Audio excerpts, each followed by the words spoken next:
నీ సమస్య ఎంత తీవ్రమైనా సరే, నీ కష్టము ఎంత కఠినంగా ఉన్నా సరే, నీ కుటుంబం ఎంత కుప్పకూలిపోవడానికి సిద్ధంగా ఉన్నా సరే, నీ కొడుకు కావచ్చు, కూతురు కావచ్చు, కట్టుకున్న భార్య కావచ్చు, భర్త కావచ్చు, అత్త కావచ్చు, కోడలు కావచ్చు, ఉద్యోగంలో సమస్య కావచ్చు, వ్యాపారంలో సమస్య కావచ్చు, నీ శరీరంలో సమస్య కావచ్చు, సేవలో సమస్య కావచ్చు, ఏదైనా సరే తీసుకొచ్చి దేవుని దగ్గర పెట్టావు అని అంటే మొత్తం రిపేర్ చేసేసి, సెట్ చేసేసి, సరి చేసేసి అద్భుతమైన జవాబే నీకు ఇస్తాడు.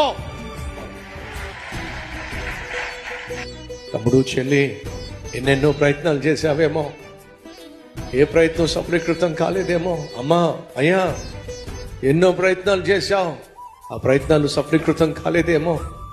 యేసుక్రీస్తుకు ప్రార్థన చేసి చూడు. ఒక్కసారి యేసయ్యకు అవకాశం ఇచ్చి చూడు.